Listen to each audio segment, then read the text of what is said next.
Class last time हमने types of force देखा था, ठीक है। अब यहाँ पे ये हम लास्ट टाइम पढ़ लिया था, ठीक है। यहाँ पे हम क्या पढ़ेंगे, force due to the interaction, force due to N interaction, ठीक है। यहाँ पे हम पढ़ेंगे force due to N interaction. Okay,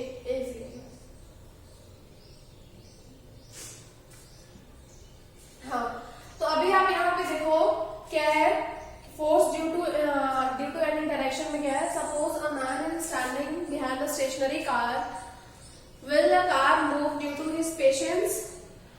Suppose the man is now beginning to push the car, that is he applied a force on it. The car may begin move in direction of applied force. Note the man has pushed the car to make move. वही same चीज दिया हुआ है कि एक car है और उस कार के पीछे एक आदमी खड़ा है, तो कार तो ऐसे मूव नहीं करेगी, ठीक है। इंटरैक्शन होगा जब तक उस कार और उस पर्सन में जब तक कोई इंटरैक्शन नहीं होगा तब तक वो stationary object will remain as a stationary, और जो मूविंग ऑब्जेक्ट है वो एज अ मूविंग ही रहेगा until and unless an external force is applied on it, ठीक है। तो जब उस पर्सन ने पीछे से कार को पुश किया, then what happened, then car started moving, car जो है वो मूव करना स्टार्ट कर दी, ठीक है। तो this is due to the pushing force, जो फोर्स अप्लाइड होगा that is the pushing force. अब इसमें देखो दो गर्ल्स हैं, दोनों एक दूसरे को पुश कर रही हैं, ठीक है। Girls are pushing them each other, दोनों एक दूसरे को पुश कर रही हैं। दूसरे में देखिए गर्ल्स आर पुलिंग, एक दूसरे को पुल करती हैं, ठीक है। ये भी एक टाइप का फोर्स है। इसमें देखो जो पर्टिकुलर आपका ये मैन है वो काउ को क्या कर रहा है, पुल कर रहा है अपनी तरफ, ठीक है। तो ये पुल और पुश टाइप के जो फोर्सेस है ये आपके हैं। अब देखो मैं आपको टाइप्स ऑफ फोर्सेस बता रही थी कि बेटा मैं आपको बताऊंगी कल कि what are the different types of forces, जो आपको यहाँ पे जानने होते हैं कि कौन कौन से टाइप के फोर्स होते हैं, ठीक है। तो अगर मैं टाइप्स ऑफ फोर्सेस की बात करूं तो यहाँ पे आपके टाइप ऑफ फोर्सेस में जो पहला टाइप आता है बेटा, द फर्स्ट टाइप इज, और मैं सबकी वैल्यू आपको बता दूंगी, ठीक है। जो पहले टाइप का फोर्स है दैट इज द, जो पहला टाइप है वो है ग्रेविटेशनल फोर्स, ठीक है। कौन सा फोर्स होता है, ग्रेविटेशनल, एक सेकेंड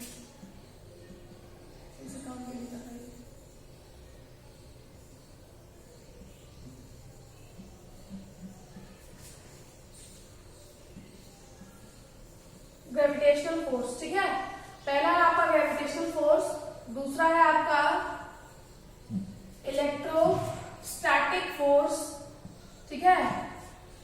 तीसरा है आपका मैग्नेटिक फोर्स, ये टाइप ऑफ फोर्स में बता रहा हूं, ठीक है। चौथा है आपका बेटा फ्रिक्शनल फोर्स,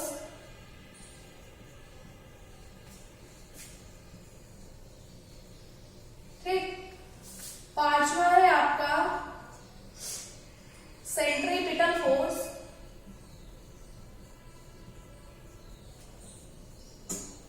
और छठा है आपका centrifugal force, centrifugal force.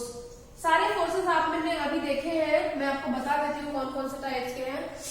Gravitational force जो होता है it is due to the gravity of earth, earth की ग्रेविटी की वजह से होता है, ठीक है।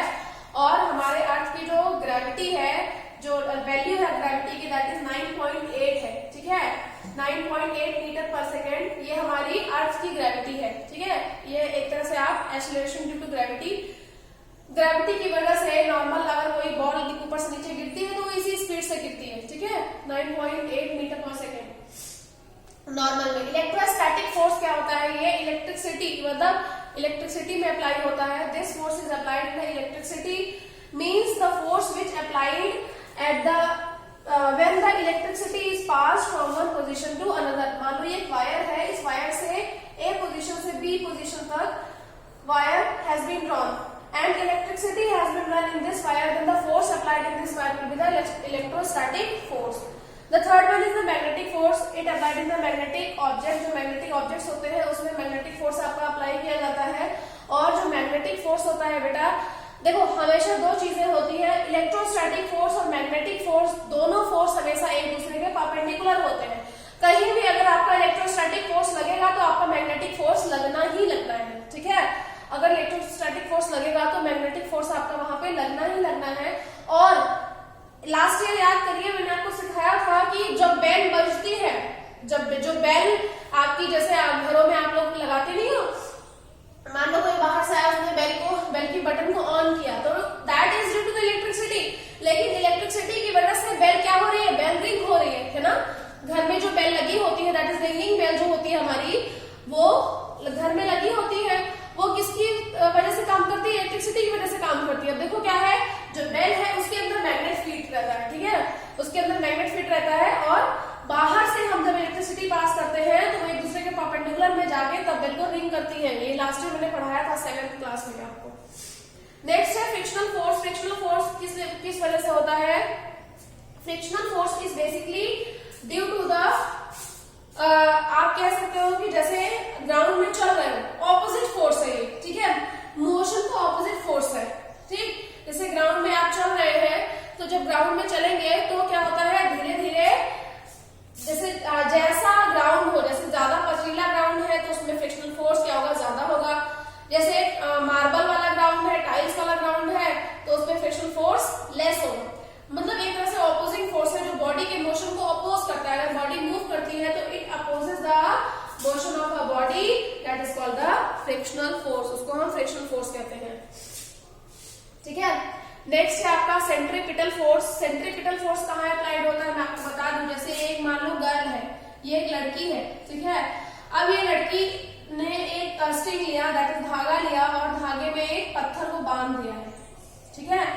अब वो उसको गोल गोल रोटेट कर रही है, गोल गोल रोटेट कर रही है, तो सेंट्रीपिटल फोर्स क्या होता है, ये फोर्स जो ये गर्ल इस पत्थर पे रोटेट करने के लिए अप्लाई कर रही है, तो रोटेशन की वजह से जो फोर्स आ रहा है दैट इज सेंट्रीपिटल फोर्स। और सेंट्रीफ्यूगल फोर्स क्या है, जो फोर्स इस पत्थर पे लग रहा है that is the centrifugal force, ठीक है।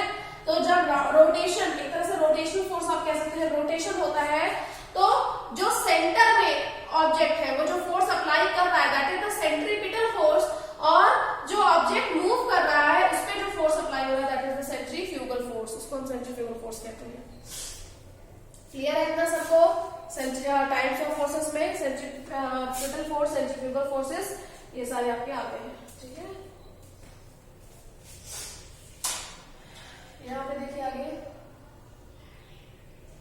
Exploring the forces. Exploring the forces में देखो वही है पुल और पुश, ठीक है। इसमें देखिए sometimes the rope simply does not move into a similar to the situation shown in figure 11.3b.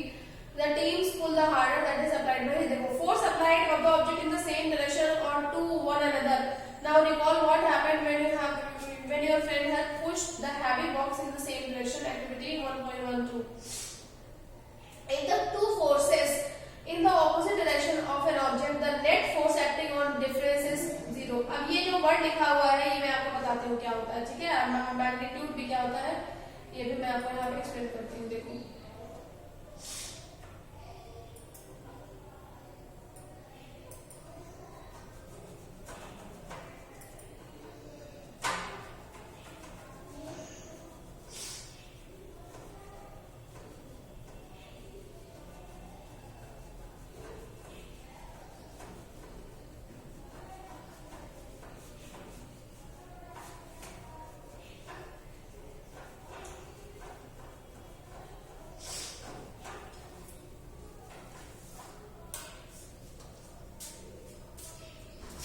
देखिए मैं आपको क्या बता रही थी, हाँ फोर्स के बारे में। जैसे मान लो ये कोई एक ऑब्जेक्ट है, ठीक है, ये एक सरफेस है, टेबल है, ठीक है। टेबल पे यहाँ एक ब्लॉक रखा हुआ है, ठीक है। अ ब्लॉक इज देयर, ये आपका एक ब्लॉक है, ठीक है। इसको मैं बात करूंगी तो समझ में नहीं आएगा।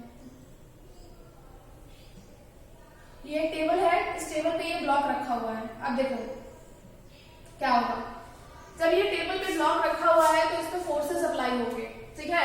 मान लो एक बॉय है यहाँ पे खड़ा हुआ है, एक लड़का यहाँ पे खड़ा हुआ है, and the boy has pushed this particular wooden block,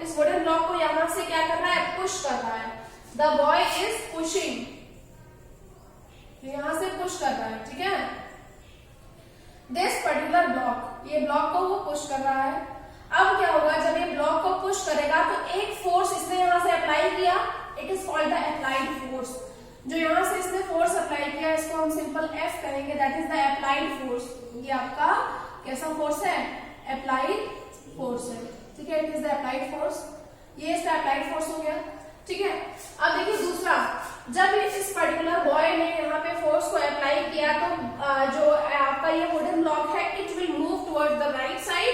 right side, मान लो ये लेफ्ट साइड है, it is right side, then it will started moving towards the right side. ये आपका राइट साइड में मूव करना शुरू कर देगा। अभी इधर देखो क्या होता है, जब ये राइट साइड मूव करेगा तो इधर ये जो टेबल है, टेबल आपकी मान लो उसमें फ्रिक्शन ज्यादा है, ठीक है। फ्रिक्शन ज्यादा है तो अगर कम भी है तो भी एक फोर्स अप्लाई होगा, इधर से एक फोर्स अप्लाई होता है, that is called the frictional force. इसको हम क्या कहते हैं, फ्रिक्शनल फोर्स कहते हैं। अब देखो बेटा, कभी भी कोई ऑब्जेक्ट अगर मूव करेगा, अगर हम इसको पुल कर रहे हैं, मान लो ये बॉय तो अभी इसको पुश कर रहा है, मान लो एक कंडीशन सिचुएशन तो इस बॉय इसको पुल कर रहा है, बॉय अगर इसको खींच रहा है तो फ्रिक्शनल फोर्स कहां अप्लाई होगा, इसके ऑपोजिट अप्लाई होगा। समझ में आया कि ऑब्जेक्ट उधर जाने की कोशिश कर रहा है। अगर बॉय इसको पुश कर रहा है तो ऑब्जेक्ट उसके जो फ्रिक्शनल फोर्स लगेगा वो उसके ऑपोजिट लगेगा। तो इधर से एक फोर्स आ रहा है, दैट इज फ्रिक्शनल फोर्स। तो अभी आप यहाँ पे देखो बेटा, दोनों बैलेंस हो गए कि नहीं, राइट और लेफ्ट दोनों बैलेंस हो गए। अगर दोनों फोर्स इक्वल हुए, मतलब इसने जो पुश किया और फ्रिक्शनल फोर्स दोनों इक्वल हो गए, तो ये ऑब्जेक्ट मूव ही नहीं करेगा, यहाँ का यही रह जाएगा। अगर जो बॉय है इसने इधर से इस ऑब्जेक्ट को पुश किया और उधर से फ्रिक्शनल अप्लाई हुआ, फ्रिक्शनल फोर्स, बट क्या हुआ, बट सिचुएशन है हमारी friction force is equal to the that is applied force. Friction force हमारा अप्लाइड फोर्स के बराबर है।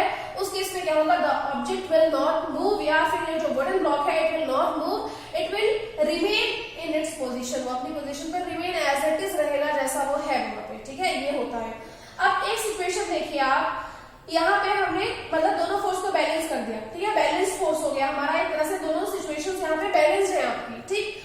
अब आप सोचोगे मैम ऑब्जेक्ट मूव कैसे करता, होता क्या है, जब हम अप्लाइड फोर्स लगाते हैं और फ्रिक्शनल फोर्स उधर से लगता है, लेकिन हमारा अप्लाइड फोर्स उस फ्रिक्शनल फोर्स से ज्यादा होता है, तो ऑब्जेक्ट मूव करेगा। हालांकि उधर से फ्रिक्शन लग रहा है, फ्रिक्शन उधर से लग रहा है, पर फ्रिक्शन की इंटेंसिटी उतनी ज्यादा नहीं है जितनी इंटेंसिटी से हम यहाँ पे फोर्स लगा रहे हैं, ठीक है।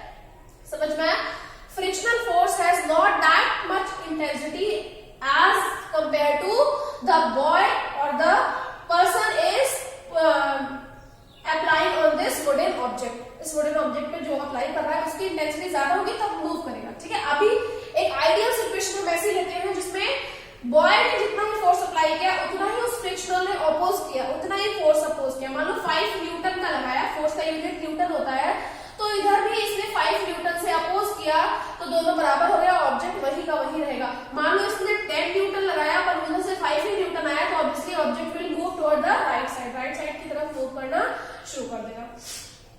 अब एक सिचुएशन देखिए, दो फोर्स आपको मिल गए, तीसरा फोर्स जो होता है वो यहां से अप्लाई होता है, that is called the gravitational force, ठीक है। एक यहां से फोर्स अप्लाई होता है, इसको हम कहते हैं ग्रेविटेशनल फोर्स। ग्रेविटेशनल फोर्स आपका नीचे से अप्लाई होता है, ठीक है। अर्थ जो अप्लाई कर रही है उस पर्टिकुलर ऑब्जेक्ट पे, अर्थ भी तो उसको अपनी तरफ अट्रैक्ट करेगी ना, अर्थ भी तो अपनी तरफ अट्रैक्ट करेगी इसको, तो यहाँ पे एक फोर्स अप्लाई हो रहा है, that is called the gravitational force. और जब इधर से ग्रेविटेशनल फोर्स अप्लाई होगा तो ऊपर से एक फोर्स अप्लाई होगा, that is called the normal force. ऊपर से एक अप्लाई होगा, इसको हम क्या कहते हैं, नॉर्मल कहते हैं। अब जब चारों फोर्सेस बराबर हो जाएंगे, आपका applied force, frictional force, normal and gravitational, जब चारों इक्वल हो जाएंगे तो एक ऐसा फोर्स बनता है, it is called the balanced force. उसको हम क्या कहते हैं, बैलेंस्ड फोर्स कहते हैं। तो बैलेंस्ड फोर्स में क्या होता है बेटा, all the forces are equal, all the forces are applied on the object are equal, is called the balanced force. Balanced force इसी को कहते हैं जब किसी एक ऑब्जेक्ट पे जो फोर्स, देखो दो फोर्स तो देखो, हमने सिर्फ एक फोर्स अप्लाई किया, हमने एक्सटर्नल एक फोर्स अप्लाई किया, एक्सटर्नली हमने क्या किया था कि जो ऑब्जेक्ट है उसको बॉय ने सिर्फ पुश किया था, बॉय ने उस ऑब्जेक्ट को पुश किया था टुवर्ड राइट साइड। जब उसने पुश किया तो दूसरा फोर्स उस पर अपने आप ही एक्ट करने लगा due to the friction of the table और the friction of the ground. अगर ग्राउंड पे रखा है तो ग्राउंड की फ्रिक्शन की वजह से, अगर टेबल पे रखा है तो टेबल की फ्रिक्शन की वजह से क्या हुआ, ये एक इधर से बच्चे ने फोर्स अप्लाई किया, बॉय ने एक फोर्स अप्लाई किया, that is applied force, and simultaneously another force is applied from the ground or from the table, that is called the frictional force. Friction force अपने आप ही अप्लाई हो गया बेटा, ठीक है, उसको हमने अप्लाई नहीं करा है, ठीक है, that was applied simultaneously when we have applied the pushing force, that is applied force. Similarly उसी टाइम पे ऑब्जेक्ट से नीचे से ग्रेविटेशनल फोर्स अपने आप ही लगने लगेगा। ग्रेविटेशनल फोर्स हम नहीं लगाते, that is due to the gravity of earth की ग्रेविटी की वजह से फोर्स लगता है। इस फोर्स को हमने नहीं लगाया है, ये फोर्स ऑलरेडी अर्थ लगा रहा है, तो ये फोर्स भी उसी टाइम पे एक्ट करना शुरू हो जाएगा उस पे पर्टिकुलर ऑब्जेक्ट पे। और जब ये फोर्स एक्ट करना शुरू होगा तो ऊपर से इसको बैलेंस करने के लिए नॉर्मल लगता है, that is called the normal force. अब आपके यहाँ पे चारों टाइप के फोर्स, अगर चारों फोर्स 5 न्यूटन के हैं, तो then the force will be the balance force. जो फोर्स इस ऑब्जेक्ट पे अप्लाई होगा वो बैलेंस फोर्स हो जाएगा, ठीक है। तो यहाँ पे आपको दो टाइप के फोर्स पढ़ने को मिलेंगे, one is the balance force, एक आपको बैलेंस फोर्स मिलेगा पढ़ने को, other one is the unbalance force. एक आपका बैलेंस फोर्स हो जाएगा, दूसरा आपका अनबैलेंस फोर्स हो जाएगा। अनबैलेंस फोर्स में वही सेम सिचुएशन है, जैसे देखो अनबैलेंस फोर्स में आपको यहाँ बता देती हूँ। अनबैलेंस फोर्स में क्या होता है, जैसे ये पर्टिकुलर टेबल है, टेबल पे ऑब्जेक्ट रखा हुआ है, ठीक है, और ये बॉय है। Boy is applying a force, boy यहाँ पे फोर्स अप्लाई कर रहा है इस पर्टिकुलर टेबल पे 5 न्यूटन का, ठीक है, और यहाँ पे यहाँ से ऑपोजिट डायरेक्शन में फ्रिक्शनल फोर्स अप्लाई होगा। और याद रखिए फ्रिक्शनल फोर्स को हम म्यू से रिप्रेजेंट करते हैं, साइन का मतलब होता है म्यू, ठीक है, म्यू एफ अगर है तो that is called the frictional force, ठीक है। तो इस तरह से यू बना के दोनों साइड निकालते हैं, इसको म्यू कहते हैं। तो यहाँ पे जो फोर्स अप्लाई हुआ ये F is equal to 5 newton हो गया अप्लाइड फोर्स। तो यहाँ पे मान लो जो फ्रिक्शनल फोर्स अप्लाई हुआ that is mu F is equal to 2 newton, 2 ही न्यूटन अप्लाई हुआ। और नीचे से ग्रेविटेशनल फोर्स अप्लाई हुआ, आपका जो ग्रेविटेशनल फोर्स अप्लाई होगा मान लो वो हमेशा 9.8 ही अप्लाई होता है, ग्रेविटी जो होती है वो हमेशा 9.8 नॉर्मल कंडीशन में होती है। और ऊपर से यहाँ पे क्या हुआ, यहाँ पे इसका नॉर्मल हुआ, नॉर्मल जो है ये दोनों केस में हमेशा बैलेंस्ड रहते हैं, ठीक है। अगर ऑब्जेक्ट आसमान में नहीं है, अगर वो टेबल पे है या फिर अर्थ पे है, तो ये दो फोर्स हमेशा बैलेंस रहते हैं। चारों में अगर कोई भी एक अनबैलेंस हुआ तो उस फोर्स को अनबैलेंस कहते हैं। यहाँ आप देख सकते हो अप्लाइड फोर्स और फ्रिक्शनल फोर्स के बीच में अनबैलेंस है, वो बैलेंस नहीं है, इसलिए this type of force is called the unbalance force. यहाँ पे जो ऑब्जेक्ट है वो आपका अनबैलेंस में है, यहाँ पे वो बैलेंस में है, यहाँ पे वो अनबैलेंस में है, ठीक है। तो इस तरह से आपको दो टाइप के फोर्स और भी पढ़ने को मिलेंगे, that is balance and unbalance force, ठीक है। तो यहाँ पे इन द सेम डायरेक्शन जो लिखा हुआ है, लाइन जो लिखी है वो इसी से रिलेटेड है, that is the balance and unbalance force से रिलेटेड है, ठीक है। अब यहाँ पे देखो आपको other equal to the each other, the strength of the force is usually expressed by the magnitude when we have also to specify the direction in which the force is acting. हमको specify करना होता है ना कि किस direction में force act कर रहा है। जैसे मैंने आपको ये कंडीशन दिखाई थी कि इस कंडीशन में आप देख सकते हो, यहाँ पे जो कंडीशन थी बेटा, पिछली वाली कंडीशन, ये वाली कंडीशन देखिए, इसमें हमने क्या दिखाया था, हमने आपको डायरेक्शन दिखाई थी कि अगर ये लेफ्ट टू राइट मूव करता है, डायरेक्शन है फ्रॉम वेस्ट टू ईस्ट, उसने फोर्स लगाया वेस्ट टू ईस्ट से, तो एक फ्रिक्शनल फोर्स ऑपोजिट फोर्स लगा उसके ऑपोजिट डायरेक्शन में फ्रॉम राइट टू लेफ्ट में भी एक फोर्स अप्लाई हुआ है यहाँ पे, ठीक है। तो हमेशा फोर्स की डायरेक्शन जो है वो ऑलरेडी डिसाइडेड रहती है, वो लगती है। अगर हमने एक फोर्स अप्लाई किया तो दूसरे फोर्स की जो डायरेक्शन है दैट इज डिसाइडेड, ठीक है। अब यहाँ पे लिखा है does it mean that the net force on object is 0 if the two forces acting on opposite direction are equal. हाँ, अगर ऑब्जेक्ट पे दोनों डायरेक्शन में अगर दोनों फोर्स इक्वल है तो क्या होगा, उसका नेट फोर्स जो होगा दैट विल बी 0 और ऑब्जेक्ट विल नॉट मूव। अगर दोनों फोर्स, मैंने बताया ना, दोनों फोर्स अगर बैलेंस हो जाएंगे तो ऑब्जेक्ट वहां का वही रहेगा। जैसे मैंने आपको प्लेन वाला बताया, मैं आपको इंक्लाइन प्लेन का एक बता देती हूँ। इंक्लाइन प्लेन में देखिए, इंक्लाइन प्लेन जैसे आपका ये है, ठीक है, एक वुडन ब्लॉक है, वो ऊपर से नीचे गिर रहा है। जब वो ऊपर से नीचे गिरेगा, मान लो वो इस पोजीशन पे आया हुआ है यहाँ पे, ठीक है। अब यहाँ पे देखो हमेशा डायरेक्शन ऑफ फोर्स डिसाइड होती है, इसका कहने का ये मतलब है कि जब ये ऊपर से नीचे गिरा, ठीक है, तो एक फोर्स इधर से अप्लाई हो रहा है, इंक्लाइनेशन की वजह से एक फोर्स अप्लाई हो रहा है,